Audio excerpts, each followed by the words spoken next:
Also, there's a couple of really funny editorials, essays in that book about time and the idea that the woke have this crazy idea that, people who lived 500 years ago really should have known better. Yeah. They have this magic moral time machine where they imagine what they would be doing in 1758, and it's always better than... And it wouldn't have been using the term master bedroom. No. That's another thing, yes. Right?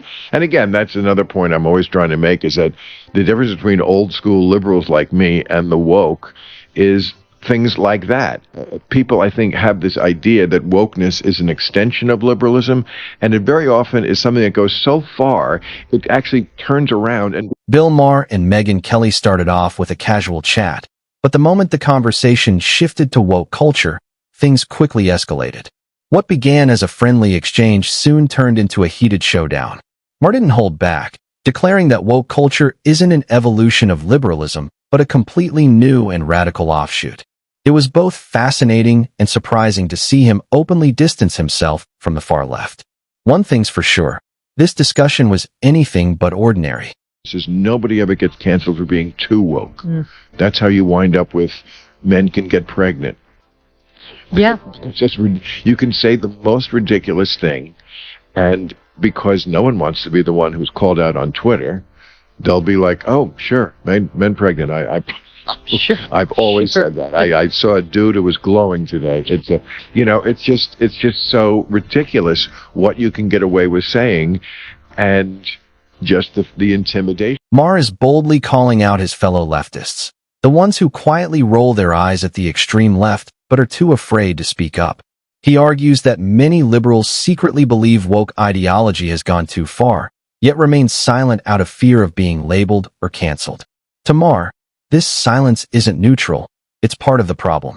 He insists that more people need to stand up against the excesses of wokeism before it erodes the moral and cultural foundation of the nation. In his view, this isn't merely a political issue, but a societal one.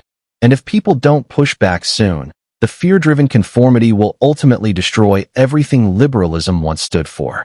Someone who's ever felt that. Have you managed to escape ever afraid of blowback from your own side? Well, come on, I've been on 31 years. It comes with the territory every week. When people say to me on Saturday, "How'd the show go last night?" I'd say, "If I'm not canceled today, it went great." I mean, they're always looking to take you down, and the knives are always out.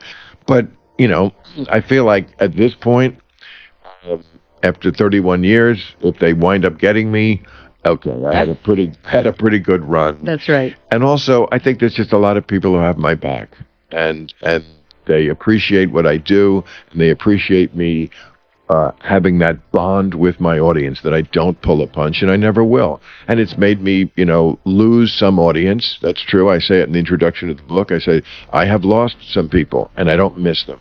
Those are... Maher has faced relentless backlash, even from within his own political circle, yet he's never flinched or folded. Over the years, he's developed a backbone strong enough to withstand the fury of the woke mob. And to his credit, he's still standing tall. Love him or hate him, it's hard not to respect that level of conviction.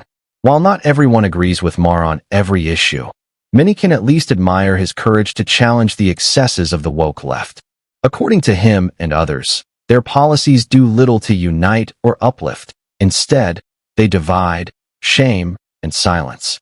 In an age where most people tiptoe around outrage, Maher's defiance stands out as a rare and refreshing display of honesty. So, what I always tell people who are Democrats and liberals is, you don't have to lecture me about Donald Trump. I'm the one who was sounding the alarm bells before anybody. But I also get why people vote for him. I absolutely do. Because the stuff that, for example, you just said is in the swimming pool, and the stuff that is threatening to people that comes from the left is so much more in their everyday life. It's not vague. Like, to most people, what's Trump and democracy? It's a vague thought. And Ukraine, that's very far away. Was it impeachable? Who knows?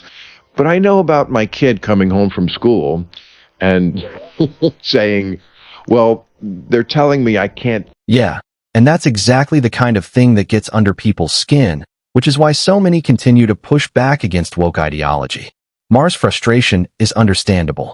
He's outraged by the idea of biological men sharing bathrooms with women, calling it a blatant violation of common sense and personal boundaries.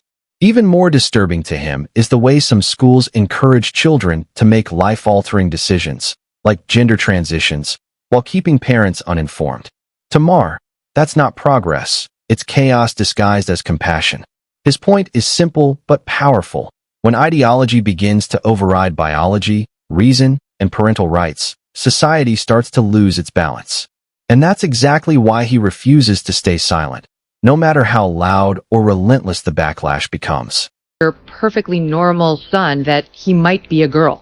At my all-boys school, they kept asking them over and over, raise your hand. Well, where are you in the scale of girl to boy, 0 through 5? I did an editorial only like 3 weeks ago, and I used the word entrapment. I mean, it was about comparing what goes on in the schools with entrapment. I don't think anybody had ever put it that way.